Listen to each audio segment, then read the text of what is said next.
People come and go and forget to close the door and leave their stains and cigarette butts trampled on the floor, and when they do, remember me. Some of them are old, some of them are new. Some of them will turn up when you least expect them to, and when they do,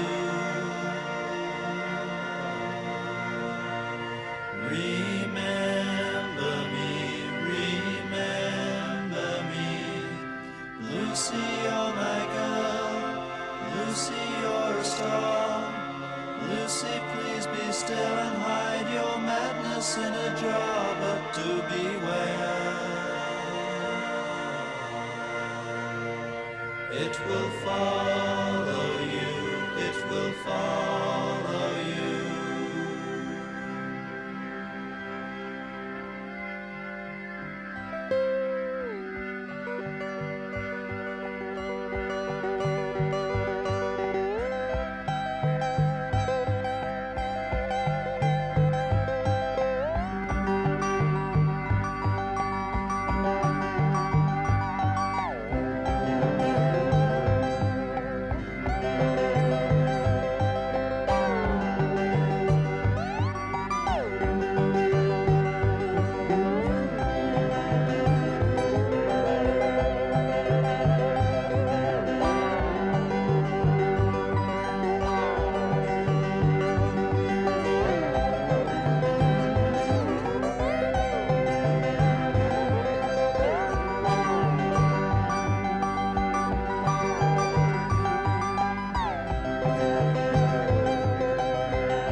not gonna violence.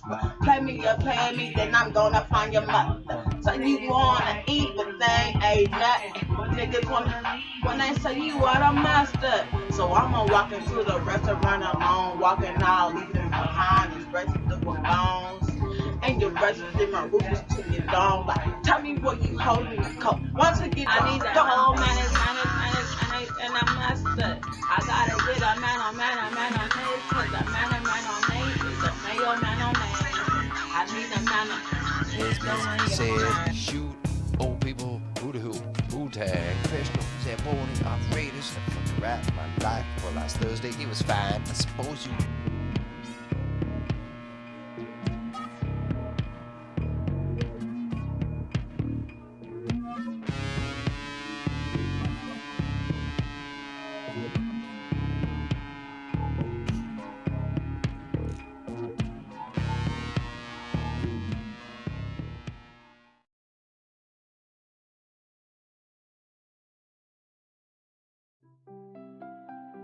Our mission here at John George Psychiatric Hospital is simple but powerful: caring, healing, teaching, serving all. We handle over 99% of the psychiatric emergencies for Alameda County, which is Berkeley and Oakland, and about 1.5 million people, very large geographic area county.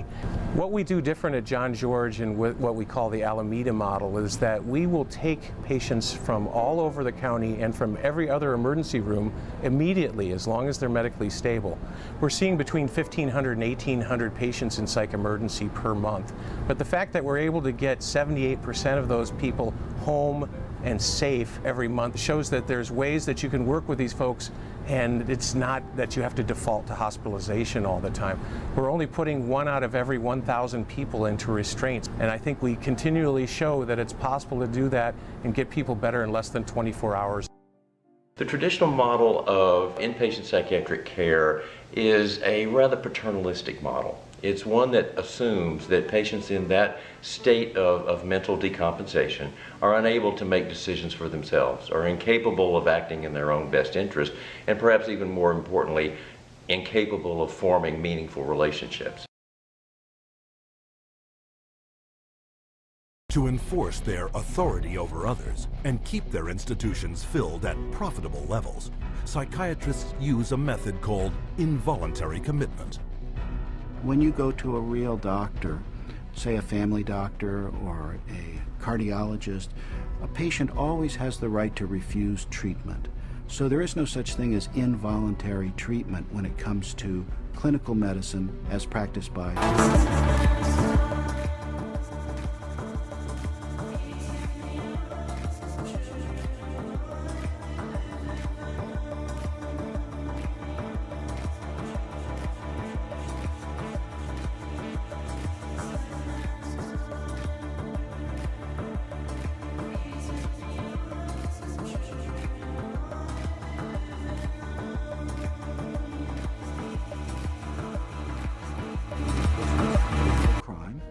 and has no trial and is sent directly to a mental hospital, which is really a prison.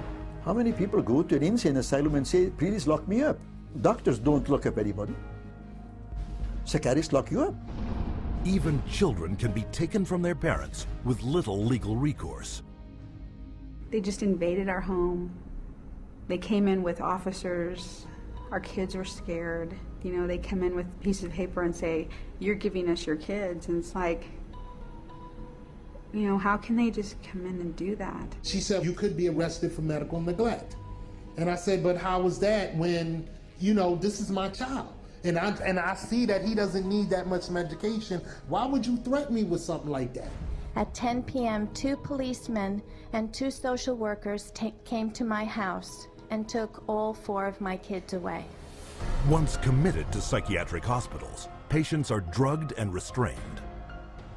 The more a person objects, the more this objection is construed as symptom of a mental illness.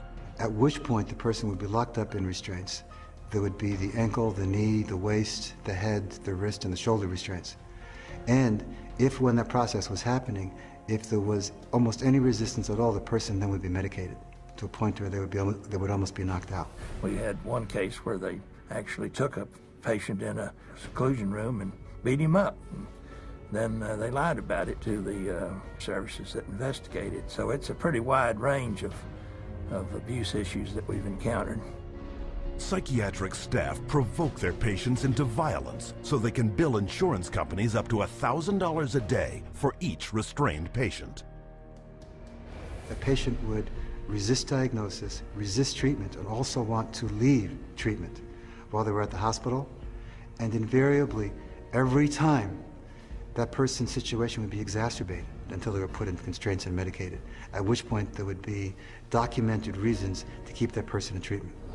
The burden of such claims is passed directly to the public in the form of soaring healthcare premiums.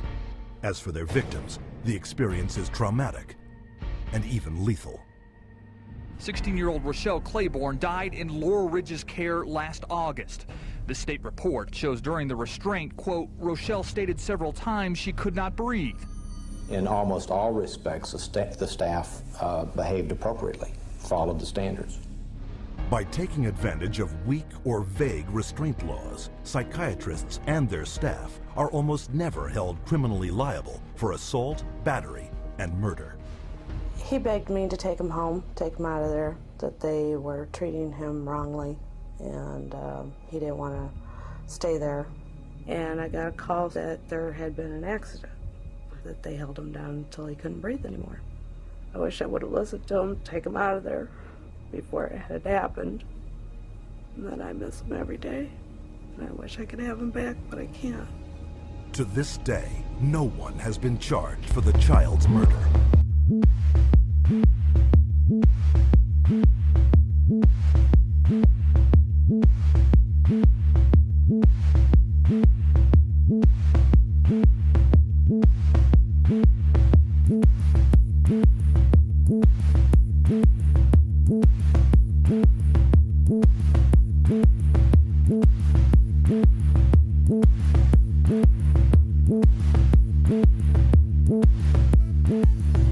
Our brains are complex webs of chemicals and nerves.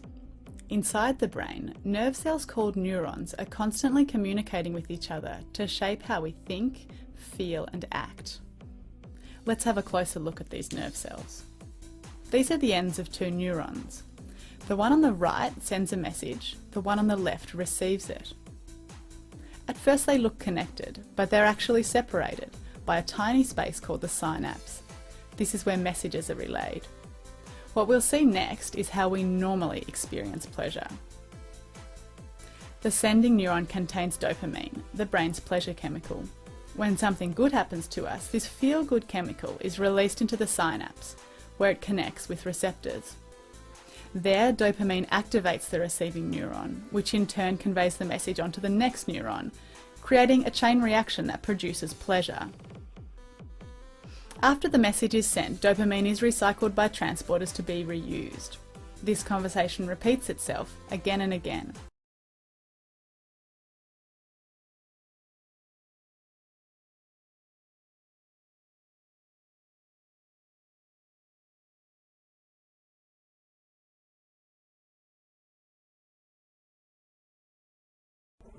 Well, this is pretty well worked out. So the science on this is pretty solid. There's, in your brain, you have one nerve communicates with another nerve, and it does that by sending a transmitter across the synapse, which is the space between the two nerves. And the transmitter that's involved here is called dopamine. And what these drugs do is they block the receptor on the second nerve site. So the signal comes down the first nerve, the receptor, the nerve releases the neurotransmitter dopamine, which goes across the synapse, hooks onto receptors on the second nerve, and when enough neurotransmitter hooks onto enough receptor, the next nerve gets stimulated, electrical signal goes down that nerve. That's how the brain nerves talk to each other. And it was discovered really by accident in the early 50s that a drug which was originally a anesthesia-related drug, an animal tranquilizer called chlorpromazine, was calming down hospitalized people with schizophrenia. It was just sort of discovered by accident. And then it got used a whole bunch by psychiatrists, got hailed as a wonder drug, And then some other antipsychotics were developed. And then in lab research with rat brains, the pharmacologists figure out that what the drug does is it blocks those postsynaptic receptors. So that's a scientific fact. That's not in doubt. So there's different types of dopamine receptor, 1, 2, 3, 4, 5, 6. So D2, dopamine 2, seems to be the main receptor that these drugs interact with. No dispute about all of that. And so since somebody with schizophrenia sort of settles down and some of the symptoms settle down, and since that happens from blocking the postsynaptic receptor, the theory was created that the problem in psychosis is too much dopamine. So it wasn't somebody figured out how the brain works. It was they figured out that the drugs settle people down. Then they figured out that the drugs block dopamine. And then they said, oh, well, therefore dopamine must be too high before we give the drug. That's where the dopamine theory of schizophrenia came from. However, they don't come without side effects. And I'm going to talk with you about 4 different categories of side effects that seem to be very common. One is what we call extrapyramidal symptoms. And those are motor or movement side effects of these medications. The older antipsychotics tend to have more of these side effects, and they include feeling stiff in your muscles, having tremor in your hands or in your body, feeling restless and unable to sit still, or having what we call tardive dyskinesia. And that occurs over time where you might have movements of your mouth or of your limbs that are repetitive and that appear after a period of treatment.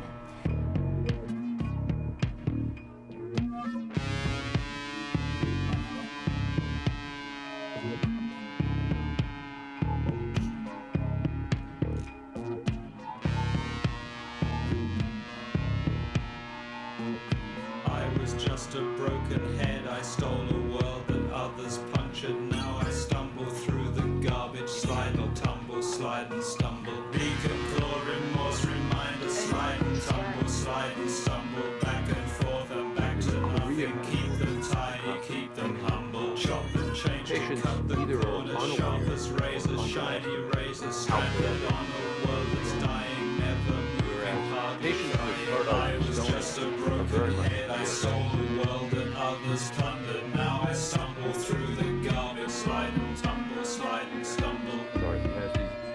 This patient with fairly severe levodopa-induced dyskinesias exhibits continuous and fairly stereotyped choreiform movements involving her entire body, more predominantly in the trunk, neck, legs, and hands.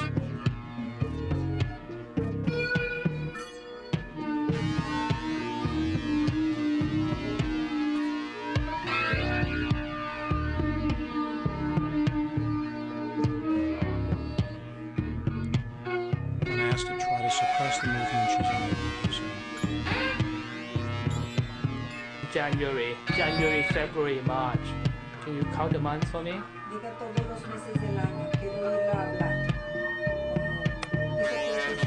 Yeah, no problem.